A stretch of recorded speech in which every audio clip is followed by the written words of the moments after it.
full high holidays, and as we kind of coming to the end of the holidays. So it's been a busy time, a lot going on, but hopefully it was meaningful for you. I know for our community, there were some things that were very different, some things that were the same. So anyway, it's good that we are now on the other side and can look towards next month, which is called Mar Cheshvan, basically bitter Cheshvan. The month is called Cheshvan, and it's the one month basically that has no holidays in it. So we come off of a month in the Jewish calendar with many holidays, and then we go into a quiet period, basically until Hanukkah, which is around the corner, it seems, though it is later this year. It is, at the end of December. So we'll have our secular holidays of Thanksgiving, which is around the corner, and then we'll have our Hanukkah. So, but more importantly, today and this weekend, we start the Torah over from the very beginning. I know there's some people on this screen who have been doing Torah study with us regularly for years. So again, the beauty of Torah is that every single year that we read this, we read it through a different lens. If you think about where we were, Simchat Torah last year, this Shabbat was the Shabbat of October 7th. And so to imagine in the cycle of one, we've basically started, and I wouldn't say ended, but we've reached a new stage of where we are with this multi-front war, and to try and imagine where we were a year ago and how much, speaking for myself, how I read Torah so differently this past year. I remember next week's Torah portion where we have the story of Noah and the word Hamas, which is used in the Torah portion. And how we just kind of read that in a different way. Of course, it's a different Hamas than the terror organization, but it is linked to this idea of violence. And to look at that through a different lens in a way that I hadn't ever before. So my hope this year is that we are able to bring, again, a new lens to our Torah reading. And hopefully this year it's a lens that is a little bit more about peace and optimism and hope, in a way that this last year's reading was not necessarily that case. So hopefully this cycle of Torah will be much different than the last cycle. But the beauty is we get to read it and interpret it, and now a year out with a little bit more of the complexity. It's not as fresh as it was when we first started reading this Torah a year ago. So we'll start all over today. Let's begin with the blessing. Baruch atah Adonai Eloheinu melech haolam asher kedishanu b'mitzvotav v'tzivanu la'asok b'divrei Torah. Praised are you, Adonai, our God, ruler of the universe, who commands us to engage in the study of Torah. So, so much, especially in these early Torah portions, there are just a million different things to cover. Like all weeks, we're not going to get into all of it, but I did make a sheet that I will share first in the chat so that you all have it, because as is the case usually when I teach, we never really get through the whole thing. So let me first find it and then I'll attach it. Then of course I'll share my screen. Sorry, my multitasking skills are not. While you're doing that, Joel, may I ask a quick non sequitur question? Of course. Love the music off to the side. It's quite beautiful, and I noticed we added a few extra lovely touches with the maracas and everything. It was great. I thought it really added a lot of pizzazz. I was wondering, what are we going to do with where we had the organ and the music before up above the Torah? Yeah, well, the organ still is there. I mean, yes. Right. So that hasn't moved. It's just that we have a console now so that throughout the year we can actually control the organ from down below. In the past, someone had to be up there and there was a video monitor with a delay that made it difficult for communication between the organist and the music director. So now they're all in one place. The choir loft is, I don't know, it might be used here and there. It's a very small space anyway. Everyone was really squished in there. So we'll see. I mean, it's not going away. That area is not disappearing, but how we use it will yet to be determined. Non sequitur, no problem, no criticism. No, yeah. Again, the wonderful thing, just like Torah, is that every year with the holidays, we get the opportunity to try and blend tradition and innovation, and something we'll just keep tweaking. I think it's going to take us a few years to continue to tweak. Susan. Yeah, I want to thank you for the high holiday services. Just before we started, I know you ended that conversation, but I thought they were wonderful, and I was exhausted after after both of them. So was my husband. So we needed a rest. But I also got to meet some people in person, so I love that. And I know I didn't have my background, my garden with me. It's hard to carry around, but it was very good in your discussions with the two Israeli representatives, the JTA and the Jewish community. And then I wanted to also say this morning I read your wife's that the temple printed, Julia, and I thought it was beautiful and meaningful and a great asset to our temple. So family. Thank you. Susan's referencing an article my wife, and a short essay that my wife published recently. And there's also a podcast version of it. So it was in the email yesterday, I think. So if you want to find it, you can find that. So yes, her insights as the rabbi's wife. Yes. If you're on Instagram with Julia, she's posting it there too. Yeah. It's really wonderful. Yeah. Is this the new definition of a Rebbitzin? I mean, that's how it used to be. In a tank top. Yeah, she doesn't wear as many tank tops as she used to, but yes. But no, I think as she says in the article, one of the things that we agreed upon very early on was that this is an entire family affair. It's not just my work, it's really all of us. So we really have embraced that. So it's great. Okay. Thank you for the high holiday feedback. There was a survey. If you haven't had a chance, feel free. Like all good Jewish surveys, as you can imagine, many opinions, some of which are completely contradictory to one another. So we have the whole span, but some really good insights also that will help us as we continue to make the holidays meaningful for our entire community. Okay, with that, let's get into this Torah portion. The very, very beginning of the Torah, which is, of course, very exciting. I want to begin with, and you should have hopefully gotten the link so you can download this as well.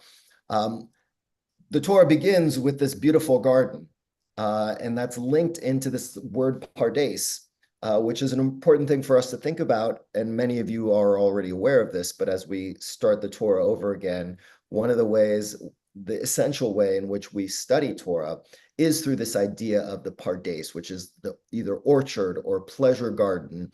As it says right up here at the top, the word paradise is in fact a biblical word, pardes, which means pleasure garden. In Jewish consciousness, the ultimate pardes has always been the Torah. Wisdom, knowledge, and truth are the real pleasures that we long for and cherish. We are taught that the four letters that make up the word pardes, namely Pei, Resh, Dalet, and Samech, are an acronym standing for Pshat, Remez, Drash, and Sod, the four levels of understanding. Respectfully, these are the simple understanding, the deeper hints in the text, the expounding upon the text, and the secrets that lie therein. The experience of Torah study is meant to be a journey through a garden of spiritual delights. So that is our goal with our Torah study.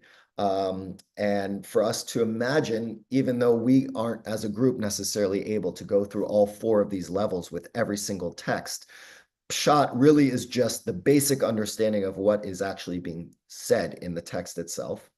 Remez is really the attempt to see, are there correlations or similarities or links between whatever we're reading right now and other stories or themes that you find in other places of the Torah. Drash, and this is of course what B'nai Mitzvah do, or anytime someone gives a sermon, that basically is a drash, right? And that's the idea of expounding upon the text, making our interpretation of the text. And Sod is the secret, deepest meaning. of the text? What is it truly trying to teach us? What are the hidden elements of this text that can inspire us personally or collectively? So those are the levels that we're supposed to imagine anytime we study Torah, that we're supposed to ideally go on a journey through this pleasure garden, through all four areas, and at least to get past the Pshat. The Pshat is really the most simple way in which we're supposed to study Torah. It really is supposed to get to at least the second or ideally the third level every time we're reading text and how it can relate to our lives. So as we start with the garden, as we're starting over, I wanted us just to remember this idea of the orchard and the garden and the ways in which we can be interpreting Torah this upcoming year. With that, we're going to get right into one of the pieces, which is this line from Genesis 1:27. And God created humankind in the divine image, creating it in the image of God, creating them male and female. Of course, this is the first of the two ways in which humans are created in the Genesis story. The first one is this one, which is we are created in the image of God together at the same time, the famous phrase, B'Tselem Elohim. It comes from here, and it's become one of these phrases that I would say is now surpassing Tikkun Olam. Tikkun Olam used to be the phrase that everyone focused on, that so many, at least progressive Jews, liberal Jews, whether that's the conservative movement, but especially the Reform movement, over many, I would say many decades at this point, really focused on this idea of Tikkun Olam. By the way, this is, of course, in this past year, something that has come up as one of what some say is a criticism of the way in which Jewish education has been presented over the last few decades, leading to a whole generation or two generations of Jews who are so focused on Tikkun Olam, so focused on universalism and the need for us to care for the other, that led many to neglect their individual connection, the particularism that comes with their Judaism, and has led some to say, well, this is why you see Jews who are part of the encampments, or who are seeing that the most important thing is not caring for the Jewish community per se, but for caring for the Palestinians. Now, of course, we should care about the innocent Palestinians, but this has been this idea of Tikkun Olam being the central tenet of liberal Judaism has moved us more into universalism and away from particularism. And I think our tradition really is always attempting to find a balance between our responsibilities to the universal and our needs to care for us as a particular community. And I would say the next iteration of Tikkun Olam really now is this idea of B'Tselem Elohim, this idea that we are made in the image of God, that every single person is made in the image of God. And therefore, how we interact with every person, we are supposed to imagine that we are looking into the eyes of God, that we are looking into someone who is also made in a divine way. And so this is, I would say, again, a really important universalist message that we find in Judaism right here towards the very beginning of the Torah, this idea that we are all made in the image of God. Sforno says, and then I would love your thoughts on this or on B'Tselem Elohim. Try and make this a little bigger for people. B'Tselem Elohim, when the word Elohim appears as a description, i.e. in the nature of an adjective, it refers to creatures who are spiritual in their essence, not just that they possess spiritual potential. Such beings are devoid of such physical matter, are totally disembodied. This is what makes them basically infinite. This is the reason why such an attribute is applied to God as well as to his angels. The term is also used in connection with judges, describing the predominating intellectual function they must perform if their decisions are to reflect true justice. Whereas it is an undisputed fact that the human intellect operates without direct dependence on any part of the body, that it does not age along with the remainder of the body it inhabits, but on the contrary, sometimes improves while the body ages and becomes barely able to sustain the soul which inhabits it. And while it is also a fact that exercise of the intellect does not result in fatigue, it is still not called Elohim, something divine, but only Tselem Elohim, something which mirrors something divine. Until this intellect has acquired chokhmah, a reverence for God and love for him, its creator, it is completely imperfect. It follows that it is man's task to perfect his God-given intelligence by acquiring the knowledge and insights which can be provided only by the study of Torah and by the practice of the laws of the Torah. If man, i.e. religiously atheistic intellectuals, do not use their intellect in the manner God meant for them to use it, it actually becomes a negative asset, a hindrance, so that in the end it turns out to be completely vain, as pointed out in Psalms 49:21. If man does not understand the divine gift his intellect represents, he is comparable to the beasts which perish. This entire lesson is condensed in the two words, B'Tselem Elohim. Okay, so this is a circuitous way, and again, a very rabbinic way of taking this phrase, B'Tselem Elohim, and going on a very interesting journey to try and understand what is going on here. What does B'Tselem Elohim mean? Now, does someone, before I paraphrase it, does someone want to try and paraphrase or break down what Sforno is trying to say here about what B'Tselem Elohim is about and how it's not necessarily about the physical body, right? We're not physically all made in the image of God. Anyone want to take a crack at, or something that stands out to you, which you either agree or disagree with his approach about this idea of B'Tselem Elohim? Yeah, Merle? I'm thinking, as I keep reading it over and over, that a lot of it is how we think and how we approach our Judaism and how we approach the community, how we work with the community, that whatever the community is that's around us. What does it have to do with the community around us? Tell me more about what you mean by that. I think it's how we behave towards others, how we behave, how we as individuals behave towards others, and our reactions to what's going on and how we approach those reactions. Okay, so B'Tselem Elohim is an attempt to really remind us of our behavior Right. and our responsibilities and our interactions with those around us. Okay, great.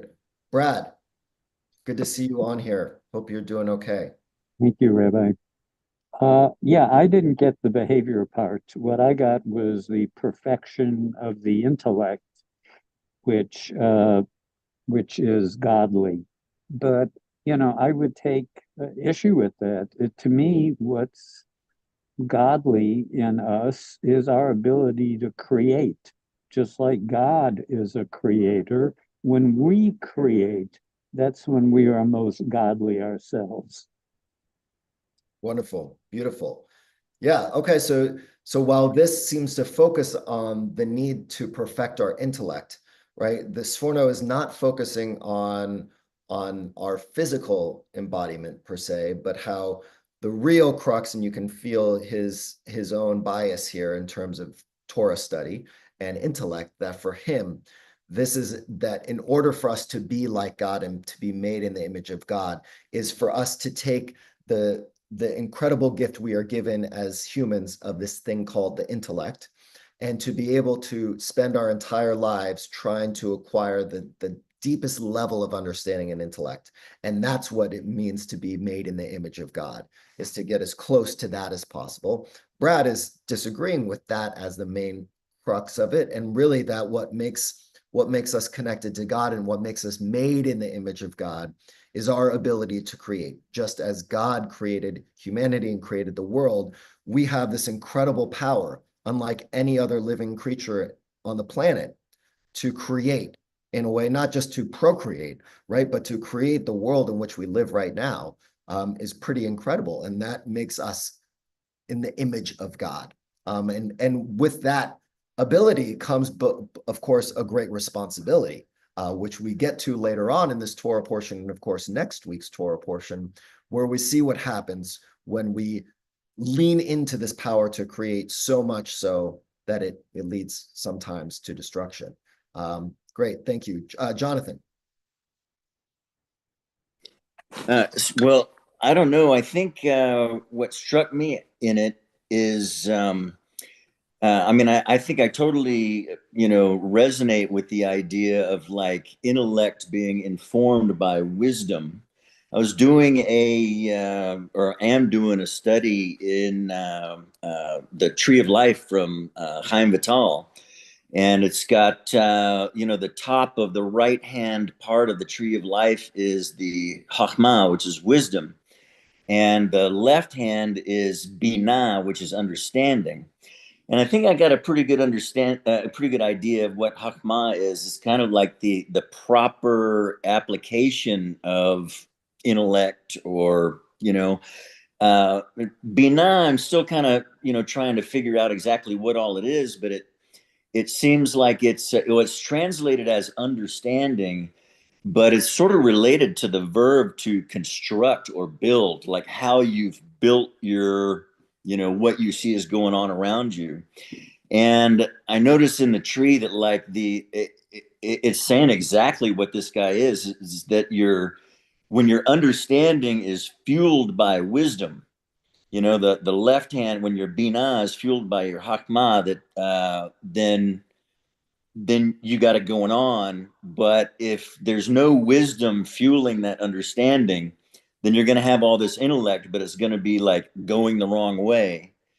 And all of that kind of comes together when you talk about this tree. This tree is actually the attributes of God, and it's actually built in the shape of man, like with the Adam Kadmon and all that kind of stuff. And so that's the kind of a roundabout Haim Vital way of sort of saying, I think more or less what I understand that this guy is saying.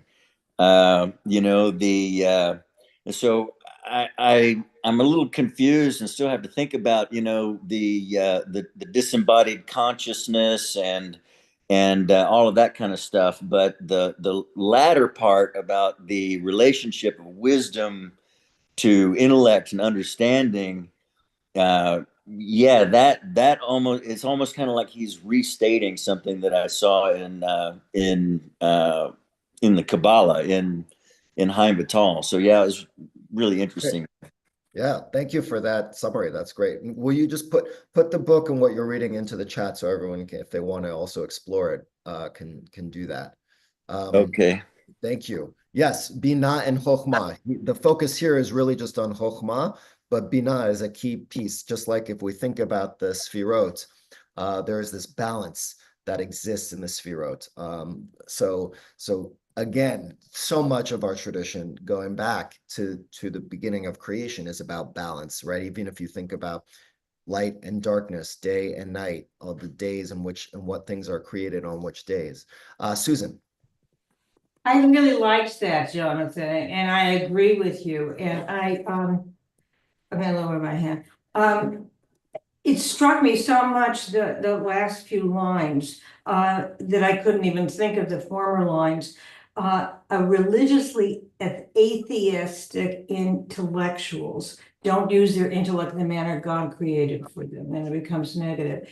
I just bought a book on that I got into and disliked so much I put it down.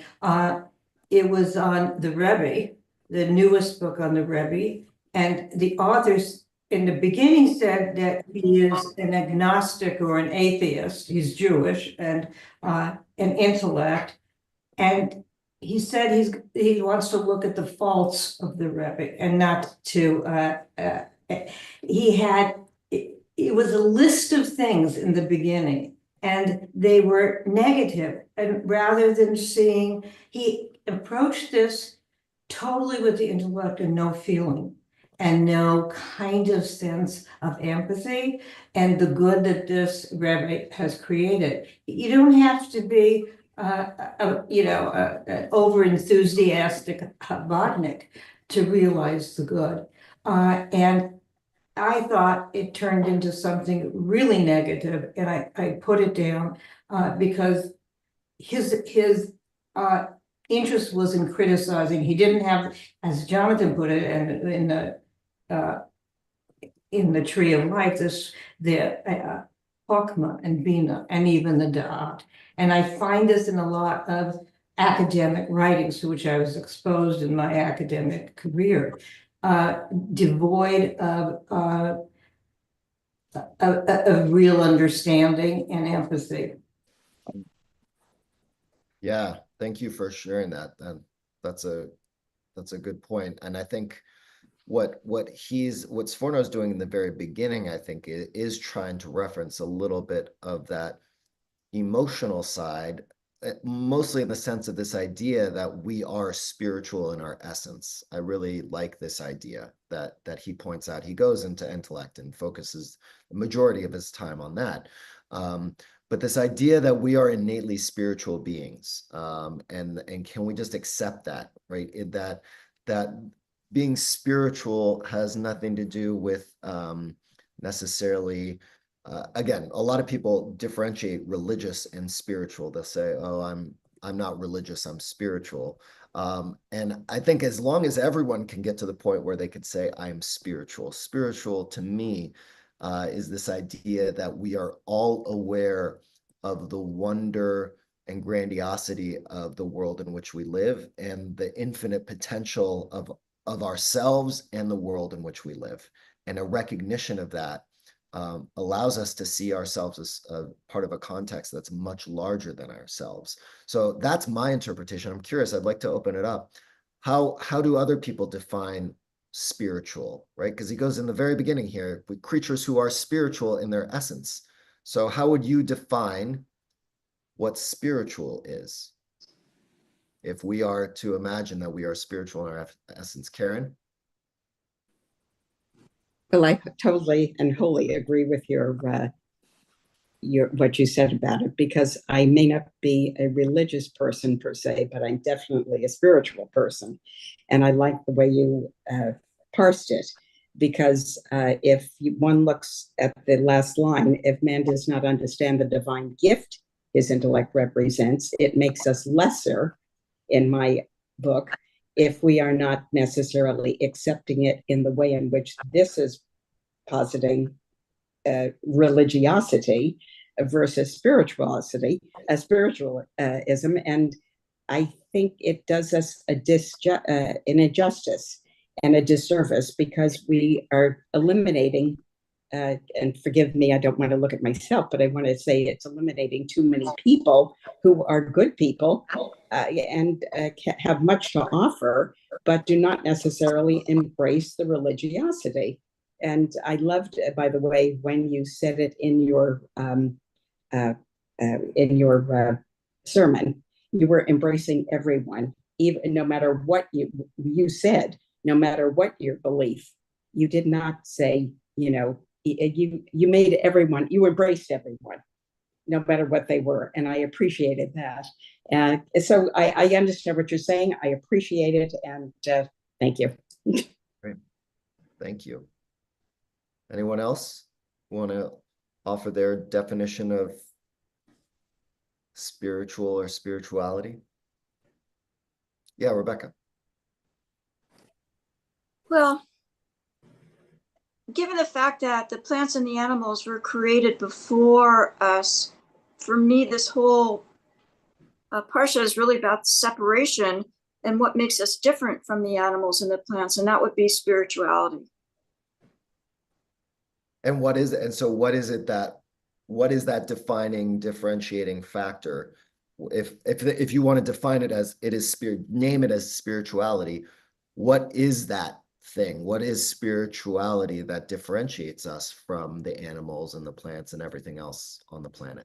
It's hard to explain, because that's what I've been turning over in my mind. Is because it's not like animals don't have intellect. They certainly do. A dog that gets lost and is able to find its way home over miles and miles of walking.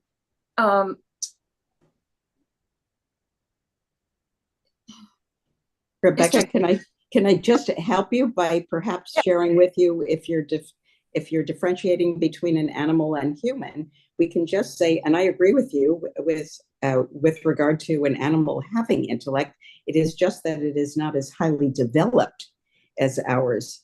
And perhaps that is a way we could accept the difference, because all life is precious. And so, how do we differentiate or say one is better than the other? It is only because of our higher developed cerebellum. All right, thank you, Karen. Okay, we have a few hands. Anne, and then Cindy, and then Susan.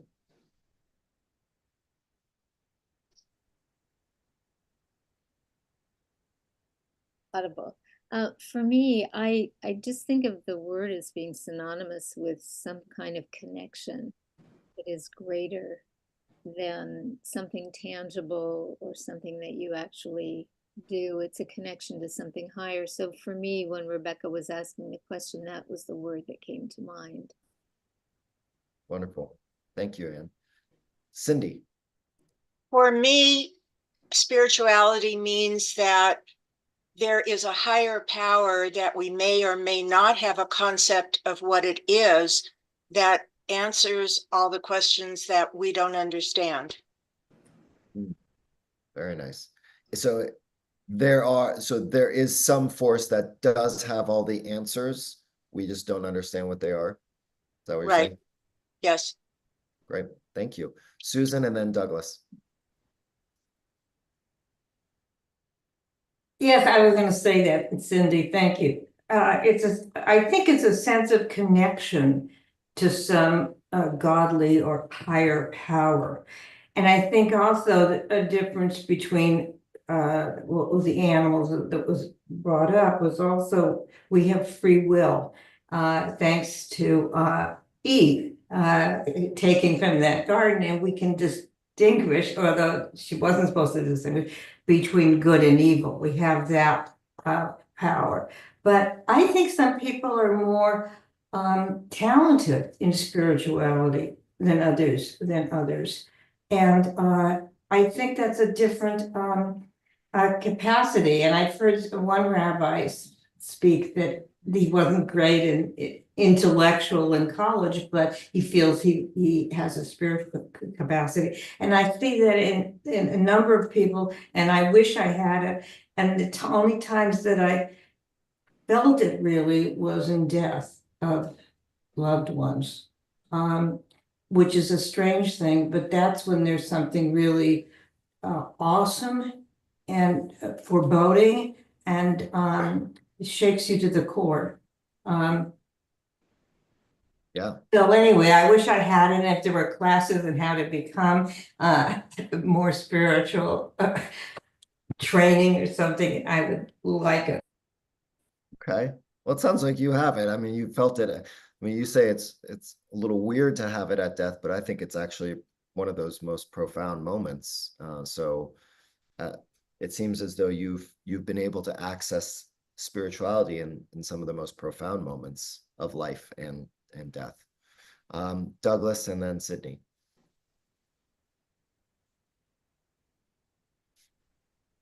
Thank you.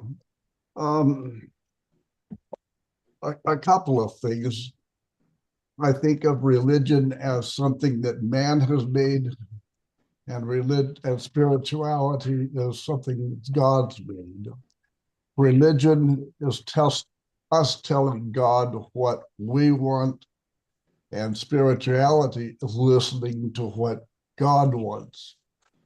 I'm in a 12-step program, and there is a little appendix regarding a spiritual experience. And it says a spiritual experience, a spiritual awakening is used many times in this book. It shows, I'm sorry, which upon careful reading shows a personality change sufficient to bring about recovery from, and then fill in the blank. So a spiritual experience is supposed to change your personality. And religion, that's just a byproduct. Anyway, thank you. Great. I love that. It's wonderful.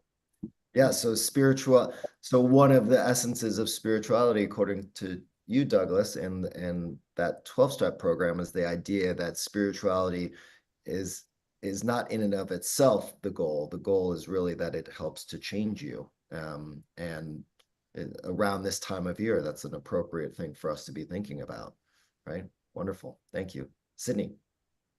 Well, I want to thank Douglas for those comments too, because what I was thinking about as we read this is that the whole idea of B'Tselem Elohim, when we talk about reflection and refraction, the mirror with God, the second line in this from Sterno is about possessing spiritual potential. So it's about the potential. I think spirituality is about the pathway toward increasing our potential for wisdom, for compassion, for creativity, and that the intellect derives from that. That in a way, we can be intellectual about it, but that as our spiritual mirroring of God, because it's not that we are God, it's the fact that when we look at a mirror, we know that's not really us. That's a reflection of us. So as I think about it, and in this discussion, it's about what the potential is and about change. And here we are in this holiday again, and we had our Yisker service as part of this holiday. So we are closer to the notion of life and the spirit without the body. Thank you. Beautiful. Okay. With all these wonderful insights, let's see if we can go a little further. Susan actually teed up the second part earlier with the phrase free will. I want to get into that a little. It's always been something that's fascinated me, and we have it. We have the start of it right here in the book of Genesis in chapter 3. Now the serpent was the shrewdest of all the wild beasts that God Adonai had made. It said to the woman, "Did God really say you shall not eat of any tree of the garden?" The woman replied to the serpent, "We may eat of the fruit of the other trees of the garden. It is only about fruit of the tree in the middle of the garden that God said, you shall not eat of it or touch it, lest you die." And the serpent said to the woman, "You are not going to die, but God knows that as soon as you eat of it, your eyes will be opened and you will be like divine beings who know good and bad." When the woman saw that the tree was good for eating and a delight to the eyes, and that the tree was desirable as a source of wisdom, she took of its fruit and ate. She also gave some to her husband, and he ate. Then the eyes of both of them were opened, and they perceived that they were naked. And they sewed together fig leaves and made themselves loincloths. They heard the sound of God moving about in the garden at the breezy time of day, and the human and his wife hid from God among the trees of the garden. God called out to the human and said to him, "Where are you?" He replied, "I heard the sound of you in the garden, and I was afraid because I was naked, so I hid." "Who told you that you were naked? Did you eat of the tree from which I had forbidden you to eat?" The human said, "The woman you put at my side, she gave me of the tree, and I ate." And God said to the woman, "What is this you have done?" The woman replied, "The serpent duped me, and I ate." Okay, there are many, many things going on in this story. But one thing is this idea of free will and the decisions we make. So just a couple of different commentaries about this, and then then we can go in any direction you want, because there's also who's responsible for what in this story, who is to blame, all kinds of things. We note that neither here or anywhere else in the Hebrew Bible is their act characterized as a sin, let alone the original sin. Okay, of course, differentiating us from Christianity. There is no indication that this represents a permanent rupture in the divine-human relationship. God expels Adam and Eve from Eden, which can be seen as a punishment, but it can also be seen as a painful but necessary graduation from the innocence of childhood to the problem-laden world of living as morally responsible adults. And because God fashions clothing for them to protect them against the rigors of the world outside the garden, it seems clear that God is not unalterably angry at our first ancestors. Hirsch, who is another commentator, sees the story as representing the eternal encounter between animal nature, driven by instinct and physical attractiveness, and human nature, capable of saying no to temptation. Okay, so we have a few things even here about this idea. First, that this is not seen as a sin in our tradition or anywhere else, that we tend to go in that direction, even though really, yes, of course, there's a punishment for what they do wrong, but it's not seen as this irreparable harm between God and humanity.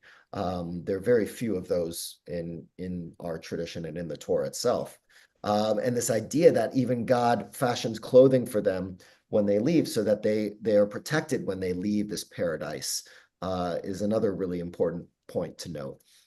Okay, one more thing, and then we'll get your thoughts and interpretations about this story. The Midrash teaches that if a person wishes to become a priest, a Kohen, or a Levite, he cannot do so, since these roles are passed down by heredity from father to child. But any person, Jew and non-Jew alike, can become a tzaddik, a righteous person. Jewish teachings do acknowledge that heredity and environment influence human behavior. The Talmud assumes that people are born with different predilections, including bad ones, such as inclinations toward violence. And the rabbinic recognition of environmental influences is epitomized by the advice, stay far away from a bad neighbor. But, and this is Judaism's crucial point, human beings can overcome bad environments. Indeed, two of Judaism's paradigms for moral greatness, Abraham and Moses, were raised in highly imperfect environments. Thus, Jewish tradition teaches that Abraham's father, Terach, was an idolater, while Moses was raised in Pharaoh's household.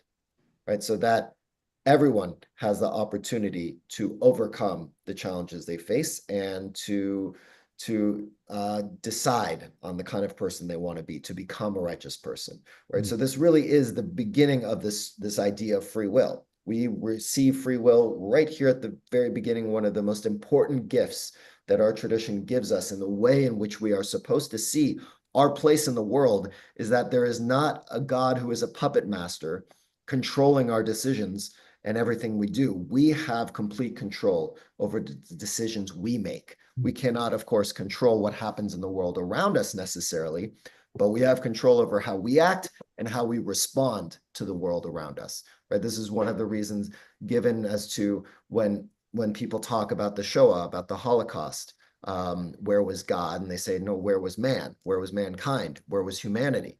And how do we respond to tragedies around us?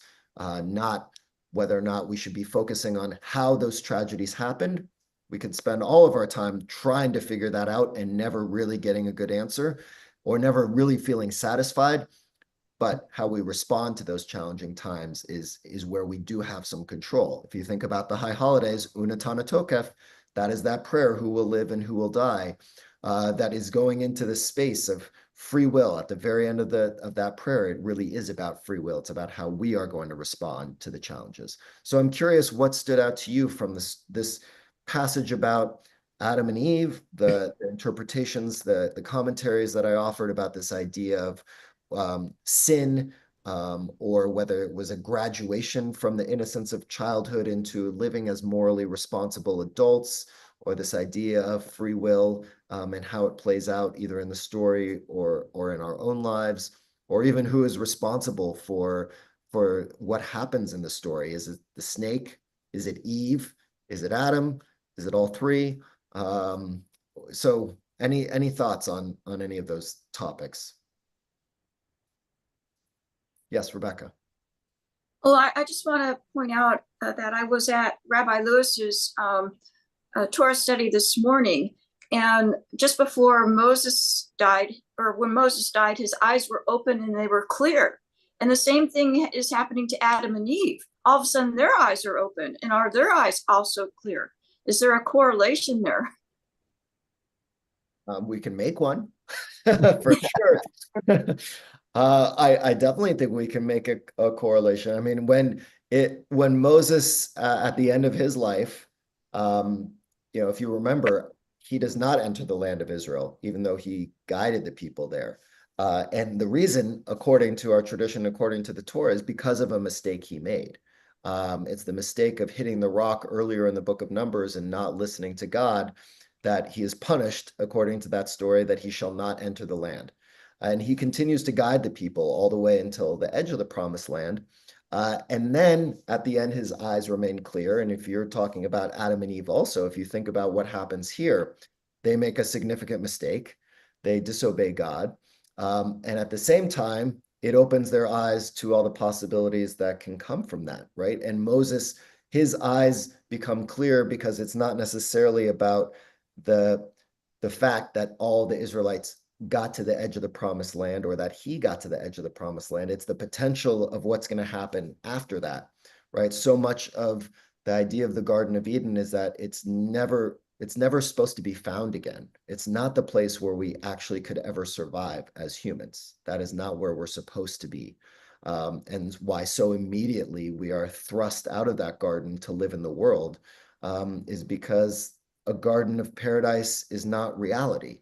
And that's that if we were to read, if the Torah was to focus the majority of its time and energy on the Garden of Eden, I don't think it would be as powerful a book and we wouldn't be here today because our religion would not have survived, because what makes our religion and this Torah so wonderful is how realistic it is. And so you can't live in a Garden of Eden. And so I think eyes are clear when we come to realize that the goal is not to live in paradise.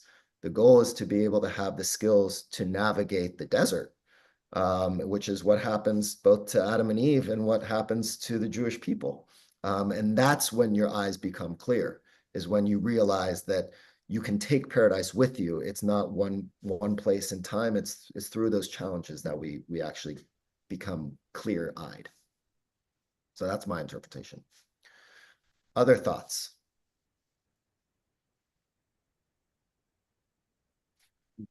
Karen. I like to throw in fate and destiny. I find those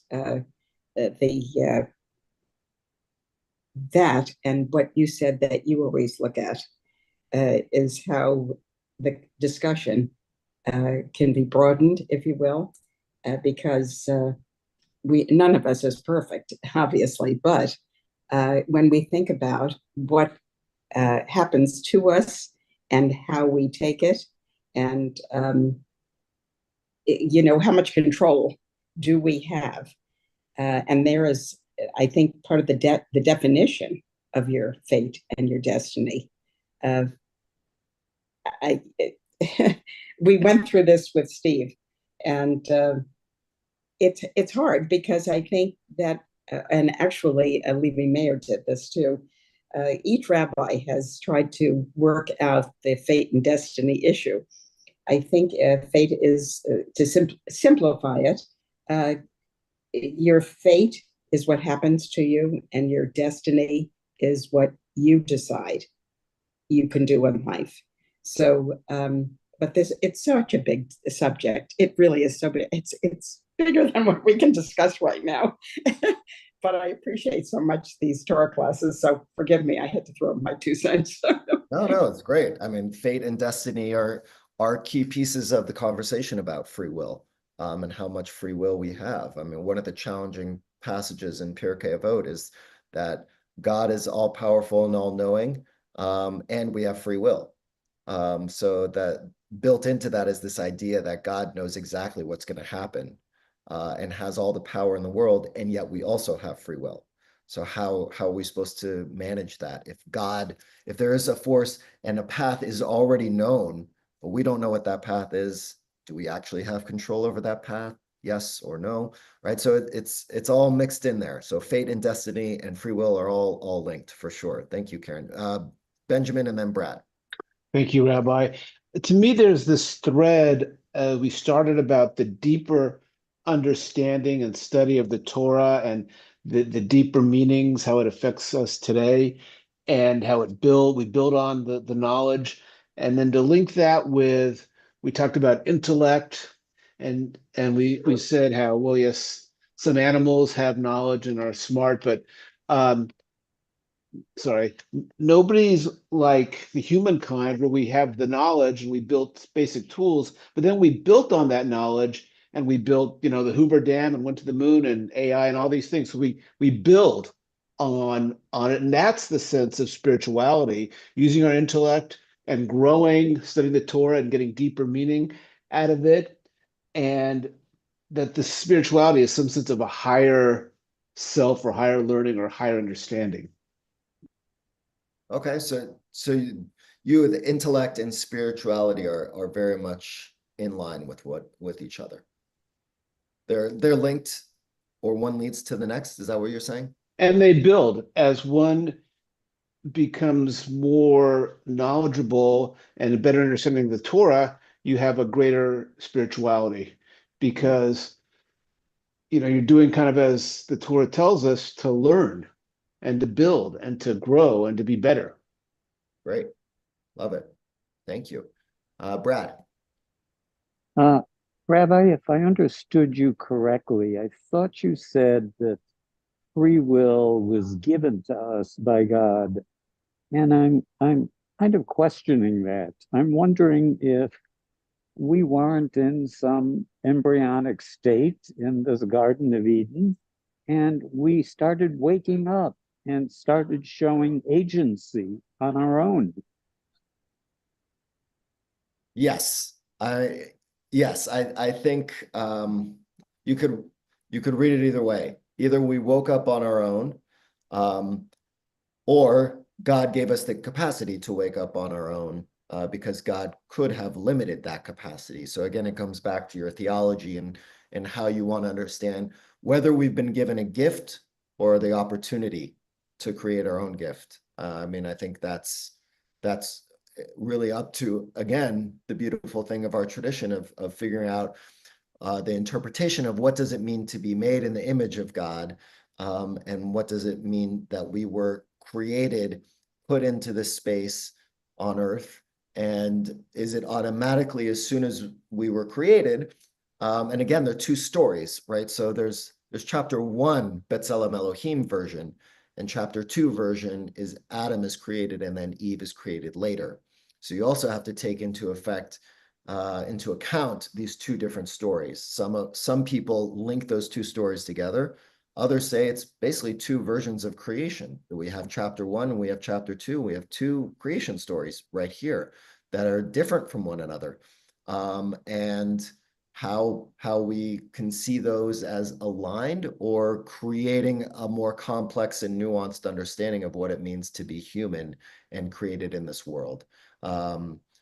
So you raise a great point, Brad. I don't have an easy answer because I think it really is up to interpretation. Susan. So I think both of these I love both those sources, that's Chaim and Telushkin. But there's so much in that apple story. I mean, every little detail there's something, and one is that the garden is not the real life we live in, and are they punishment? It's going to be, this is how it is, guys. You're gonna have to work for your living to make a fertile soil, and ladies, you're gonna have some pain in childbirth, that's just the deal. And the snake gets a deal too, that he's gonna crawl on the ground because he had feet before and he could speak before. So that's reality. And then there's the blame game that humans, and in this case the animals, do also. So something about that. And then there's clothing. When their answer that always struck me as interesting, when God asked, "Where are you?" and Adam said, "I was afraid of you because I was naked." So what does that mean? It wasn't afraid of you because you're all powerful, but because I was unclothed, which in some respects is like an animal. And God gives them clothing. What do they cover? Their private parts. So they are different from animals, except for, I guess, the people who dress up their doggies in the little foo-foo outfits.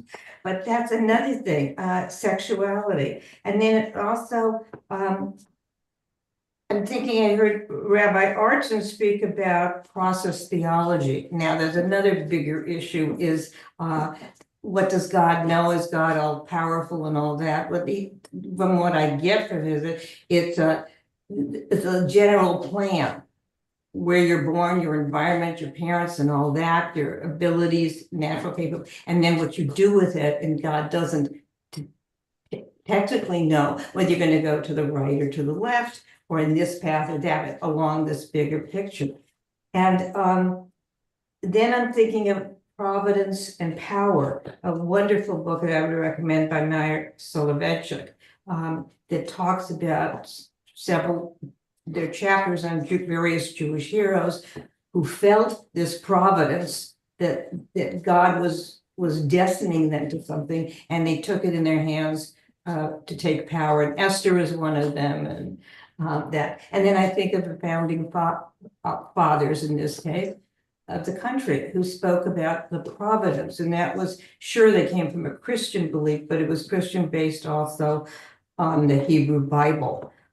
They considered themselves like the Israelites in Exodus, and George III was the Pharaoh. So this this concept of providence and power, and then I'm thinking too, from the Nova exhibit now comes Simchat Torah, from tragedy to joy. And so you get that in the Jewish tradition too, to create a more positive, what you do with this horror and turn it into something that unites the Jewish people and the like. So, and celebrates God's wonders. That's it? That's all you thought about, Susan, in this? Only an entire year of focus that we could spend just on Adam and Eve and the story of the snake, right? But that, again, you prove my point about the beauty of these texts, right? And how full and rich they are, with so many different themes and so many avenues and paths we can take. So thank you for outlining so many things that we could have spent time on. Douglas, I want to give you a word, and then we'll wrap it up. Yeah, I shouldn't take long. I'd like to go back to the difference between God's will and man's will. And to me, listening for God's will has to do a lot with my conscience, which brings me to the next question. Well, how do I get a conscience?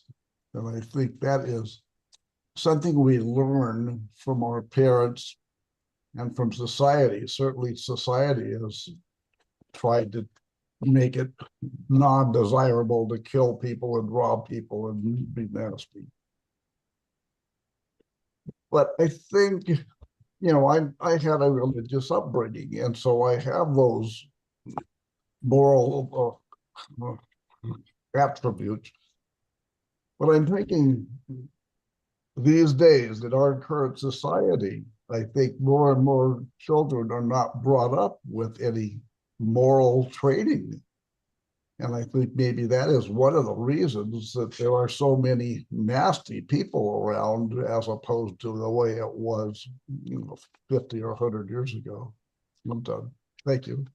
Yeah, this goes back, I think, to something you said earlier, Douglas, about spiritual versus religious. And religious was created by humans to explain God or something along those lines. And I think religion is the pathway by which we are supposed to create our moral compass.